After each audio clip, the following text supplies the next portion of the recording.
الحمد لله الذي لم يزل ولا يزال حيا قيوما عالما قديرا سميعا بصيرا. أما بعد، قال الله تعالى في القرآن المجيد والفرقان الحميد: أعوذ بالله من الشيطان الرجيم، بسم الله الرحمن الرحيم. يوصيكم الله في أولادكم للذكر مثل حظ الأنثيين إلى آخر الآية. وقال النبي صلى الله عليه وسلم: تعلموا الفرائض وعلموها الناس. أول علم أو أول شيء ينزع من هذه الأمة علم المواريث أو علم الفرائض أو كما قال عليه الصلاة والسلام. برادران اسلام، صدر مجلس، معزز علماء کرام، حجاج کرام، دانشوران قوم و ملت، تجار اور باشندگان پوکھرا، پردہ نشی ماں اور بہن، چونکہ ہمارے سامنے علماء کی ایک لمبی فہرست ہے، وقت بالکل نہیں ہے، سبوں سے ملنا ہے، سبوں کی باتیں سننی ہے. یہ بس محبت بھرے انداز میں آپ سے ملنے کے لیے حاضر ہو گیا ہوں. یہ میرے لیے سعادت کی بات ہے، اور ذمہ داروں نے، منتظمین نے جو ٹائم فکس کیا ہے وہ پورا ہو جانے کے بعد وہ بتا دیں گے. انشاءاللہ میں اپنی بات کو ختم کر دوں گا. میرے بھائیوں، یہ باشندگان پوکھرا آپ کی حیثیت آج قابل مبارکباد ہیں. آپ کی حیثیت اگر سرکار دو عالم صلی اللہ علیہ وسلم کی سیرت سے دیکھا جائے، ان کے مثل قرار دیا جائے، تو جناب رسول اللہ صلی اللہ علیہ وسلم کی ہسٹری کو اور تاریخ کو اٹھا کر کے دیکھا جائے تو اللہ کے رسول صلی اللہ علیہ وسلم غار حرا جایا کرتے تھے، وہیں پر عبادت کیا کرتے تھے، اور وہیں پہ اقرا بسم ربک الذی خلق کا پہلا پیغام آیا تھا. اور اس کا رشتہ، اس کی نسبت اس غار ثور سے ملتا ہے. اور اقرا بسم ربک الذی خلق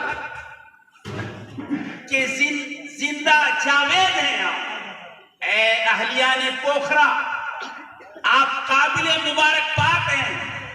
آپ کی مجلس چھوٹی سی ہے، لیکن اس کو چھوٹا نہ سمجھا جائے. کم من فئۃ قلیلۃ غلبت فئۃ کثیرۃ.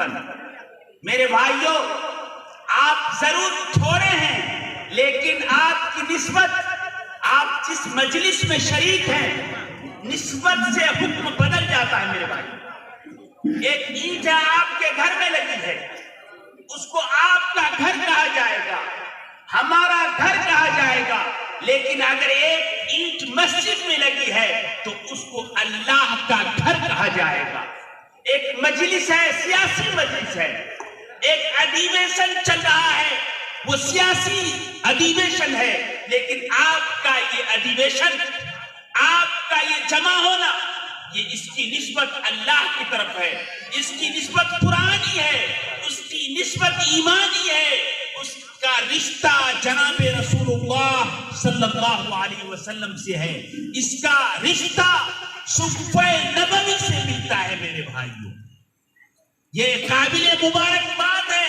علماء کرام قابل مبارکباد ہیں. اساتذہ دارالعلوم پوکھرا قابل مبارکباد ہیں. یہاں کے ایک ایک بچے جنہوں نے بڑی محنت اور لگن اور قربانی کے ساتھ آپ کے سامنے اپنی باتوں کو رکھا، اسلام کو اجاگر کرنے کی کوشش کی، تعلیم کو عام کرنے کی کوشش کی. اور یہاں کے اساتذہ قابل مبارکباد. آپ ان کی قدر کیجئے، ان کو عزت دیجئے، ان کی اہمیت کو سمجھیے.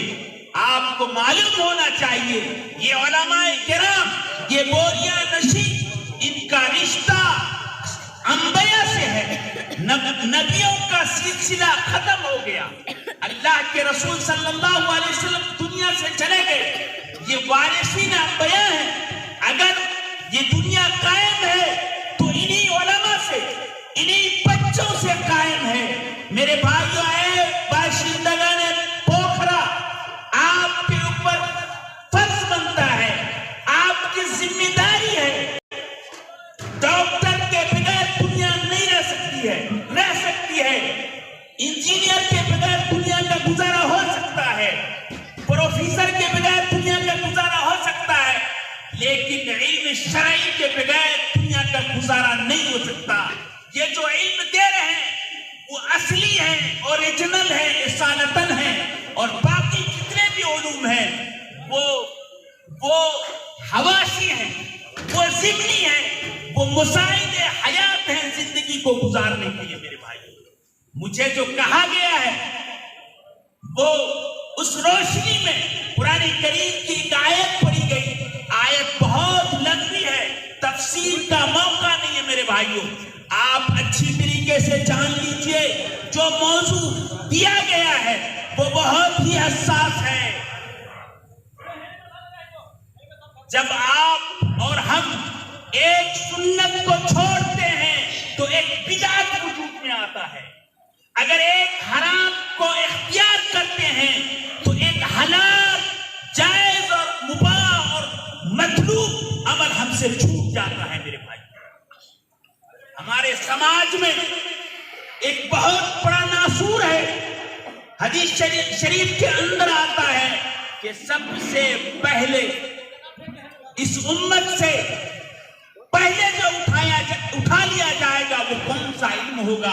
وہ علم میراث کا علم ہوگا۔ میرے بھائی، آج دیکھ لیجئے ہم لوگوں نے نسیہ منسیہ کر دیا ہے، علماء اسٹیج سے نہیں بولتے، ہماری عوام، ہم لوگ اس کے بارے میں چرچا تک نہیں کرتے، ہم ان کے بارے میں گفتگو نہیں کرتے، ہم نہ سنتے ہیں اور نہ سناتے ہیں۔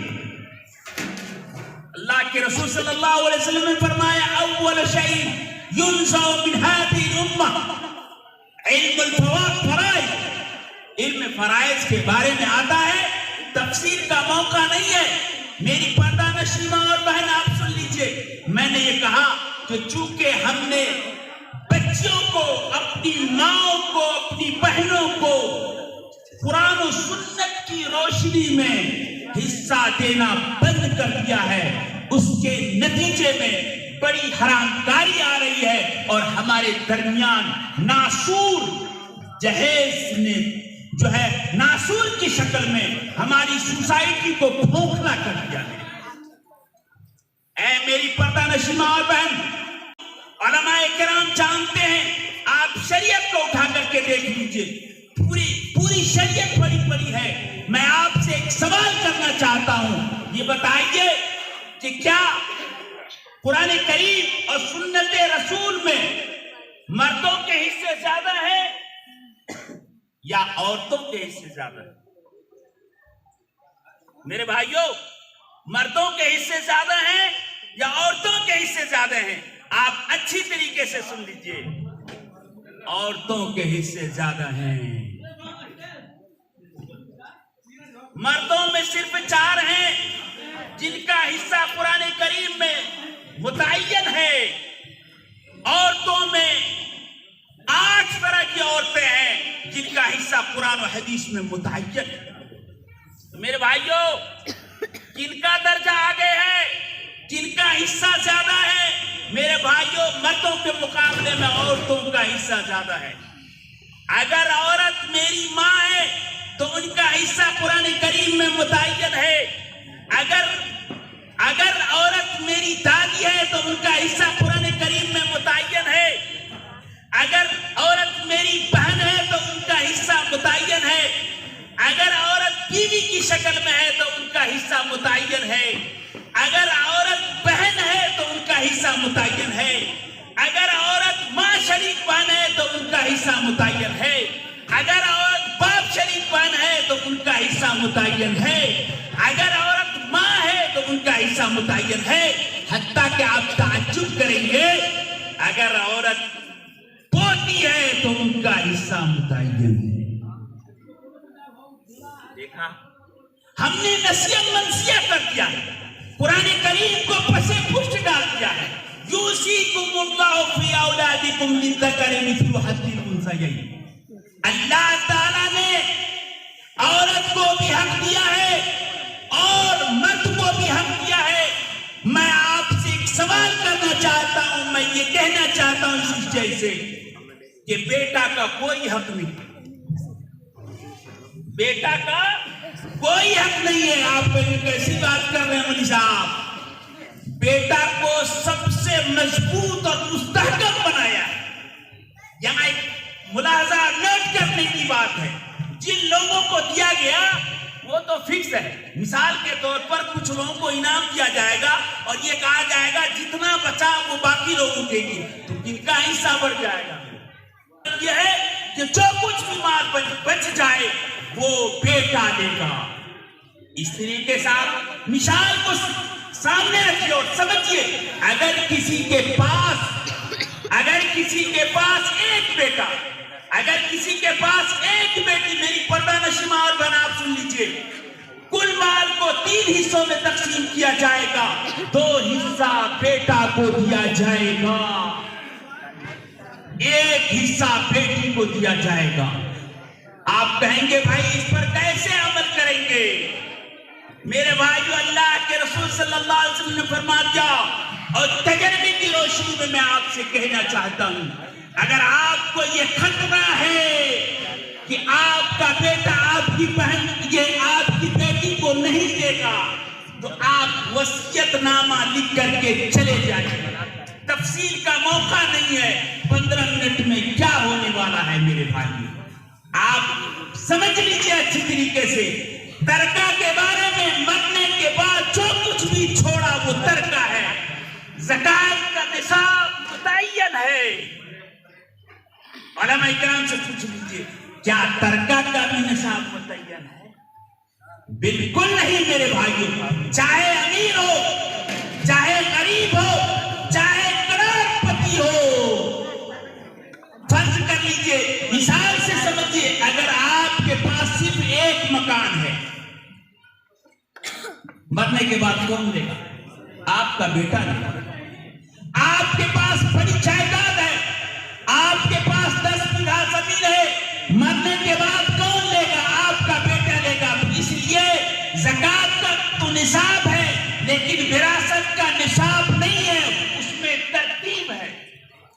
سب سے پہلا عمل جو کیا جائے گا آپ ہی کے مال سے، دیکھیے کتنا نہتہ نہیں کیا ہے، یہ نہیں کہا کہ رشتہ دار پھوپھا اور خالہ اور خالو اور ماموں وہ کفن لے کر کے آئیں گے، بالکل نہیں میرے بھائیوں۔ سب سے پہلے ٹائم ہو جائے تو بتا دیں، میں اسی وقت ختم کر دوں۔ سب سے پہلے ان کے مال سے تجہیز و تکفین کا عمل کیا جائے گا۔ کہنے کا مطلب یہ ہے کہ انہی کے مال سے ان کو دفنایا بھی جائے گا۔ اے میرے مسلمان بھائیو، سوچ لو، اپنا کفن حرام کا مال سے رکھو گے یا حلال کے مال سے رکھو گے یا سودی مال سے رکھو گے؟ میرے بھائیو، سامان 100 برس کا، بلکہ خبر نہیں۔ آج آپ دیکھ لو، آج حادثہ ہوا ایک ہفتہ پہلے، کتنا خطرناک حادثہ تھا۔ ویڈیو سے فیس بک اور میڈیا کی دنیا والے جو جانتے ہیں، پوری لائٹ دیکھ رہے تھے فیملی لوگ، لمحہ کا پتہ چل رہا تھا کہ ہمارا بیٹا وہاں پہنچ رہا ہے۔ میرے بھائیوں، وقت ختم ہو گیا، میں آپ کا دینی بھائی ہوں اور سنسری تو نہیں جانتے آپ لوگ، بہت سارے لوگ، لیکن وراٹ نگر جانتے ہوں گے۔ وراٹ نگر کے قریب سے آنا ہوا، انشاءاللہ اگر اللہ نے چاہا تو دوبارہ پھر آپ کے درمیان آؤں گا، آپ پردہ نشین ماں اور بہن کے درمیان بھی آؤں گا، اپنی بات کو رکھ کے جاؤں گا۔ میرے بھائیوں اس لیے آج اس مجلس میں وعدہ کیجئے، میں یہ دعوے کے ساتھ کہتا ہوں آج آپ طے کر لیں گے ہم وراثت میں بچوں کو دیں گے تو جہیز کا مسئلہ حل ہو جائے گا، جہیز میں تقریر کرنے کی ضرورت نہیں پڑے گی میرے بھائیوں۔ انشاءاللہ وعدہ کرتے ہیں میرے بھائیوں، انشاءاللہ کریں گے، انشاءاللہ کہیے ہم انشاءاللہ اپنی بچوں کو دیں گے، لیکن کہیے یہ عام عمل کیسے کریں گے؟ چونکہ ہم نے مال تو بیٹا کو دے دیا ہے، مال تو میں اپنی بات ختم کر رہا ہوں، مال تو بیٹا کو دے دیا، بیٹا جانے کیسے بیٹا جانے بیٹا؟ آپ وصیت لکھ دیجئے، سرکار نیپال کے سرکار اور وہاں کی قانون اور سنویدھان کے مطابق آپ بیٹی کو پاس کر کے چلے جائیے، کیا کہتے ہیں وصیت کر کے چلے جائیے۔ میرے بھائیوں سب سے پہلے تجہیز و تکفین ہے، اس کے بعد ادائے دین ہے، اس کے بعد نفاذ وصیت ہے، اس کے بعد تقسیم مال ہے۔ میرے بھائیوں سب سے پہلے انہی کے مال سے کفن دفن کا انتظام کیا جائے گا، اور اگر وہ کسی کا کھا کے مرا ہے تو پہلے اس کو دیا جائے گا۔ اب اس کے بعد کوئی اسپیشل آدمی ہے، کسی کو خطرہ ہے تو ان کے نام سے وصیت دے سکتا ہے، دے سکتی ہے، اگر عورت ہے تو دے سکتی ہے، اور اگر مرد ہے تو وہ دے سکتا ہے۔ اس کے بعد باقی ماندہ مال کو تقسیم کیا جائے گا قرآن و حدیث کی روشنی میں۔ انشاءاللہ کریں گے نا بھائی؟ اللہ تعالیٰ کہنے سننے سے زیادہ عمل کی توفیق عطا فرمائے۔ آخر دعوانا ان الحمدللہ رب العالمین۔